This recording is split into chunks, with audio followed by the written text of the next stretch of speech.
आज की कहानी का नाम है आखिरी पत्ता।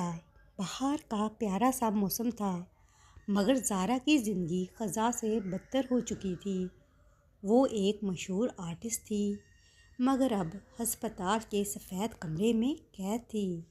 फेफड़ों की ख़तरनाक बीमारी ने इसका रंग, ख्वाब और हंसी छीन ली थी। ज़ारा हर रोज़ खिड़की से बाहर एक पुराने दरख्त को देखती, जिसके पत्ते आहिस्ता आहिस्ता झड़ रहे थे। सिर्फ एक पत्ता बाकी था। ज़ारा कहती, जब ये पत्ता गिरेगा मैं भी मर जाऊंगी। ज़ारा की दोस्त नेहा रोज़ आती, इसे हंसाती, उम्मीद देती, मगर ज़ारा का दिल जैसे सुन्न हो चुका था।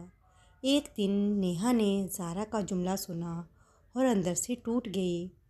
नेहा चाहती थी कि ज़ारा जिंदा रहे, मगर वो जानती थी कि ज़ारा की हिम्मत अब आखिरी किनारे पर है। नेहा का पड़ोसी एक खामोश बूढ़ा मुसव्वर बाबा जी के नाम से जाना जाता था। वो कम बोलता था, मगर दिल का बड़ा नरम था।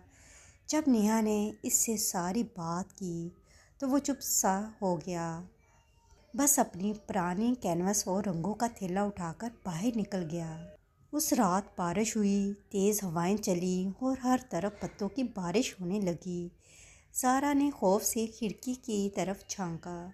सारे पत्ते गिर चुके थे, मगर वो आखिरी पत्ता अब भी अपनी जगह मौजूद था, हरा, ताज़ा और मजबूत। ज़ारा ने नेहा से कहा, शायद वो पत्ता मेरे लिए रुका है, शायद मुझे भी रुकना चाहिए।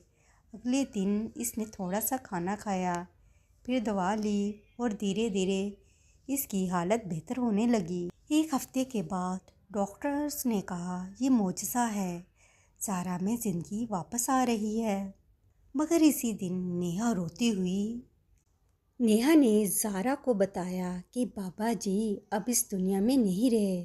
वो रात जिस दिन तेज़ आंधी और तूफान आया, उन्होंने बारिश में भीगते हुए एक पुराने दरख्त पर एक पत्ता पेंट किया था, ऐसा असली जैसे कुदरत ने बनाया हो। सारा जो पत्ता समझ रही थी वो हकीकत में एक पेंटिंग थी। सारा की आंखों में आंसू आ गए। उन्होंने मेरे लिए अपनी जान दे दी। मगर अब ज़ारा सिर्फ ज़िंदा नहीं रहना चाहती थी, बल्कि जीना चाहती थी, बाबा जी की मोहब्बत, फ़न और कुर्बानी की लाज रखते हुए।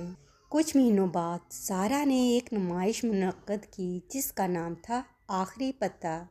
दीवार पर वही पेंट किया हुआ पत्ता, इसके नीचे लिखा था, जब उम्मीद ख़त्म होने लगे, फ़न एक नया दरख्त उगा देता है। प्यारे बच्चों, उम्मीद है कि आपको ये the last leaf of the life कहानी बहुत ही अच्छी लगी होगी। इस तरह की मज़ीद कहानियाँ अगर आप सुनना चाहते हैं तो मेरे चैनल को सब्सक्राइब करना मत भूलिएगा और एक प्यारा सा लाइक देना मत भूलिएगा। कल एक और मज़ेदार और चटपटी कहानी के साथ दोबारा मिलेंगे।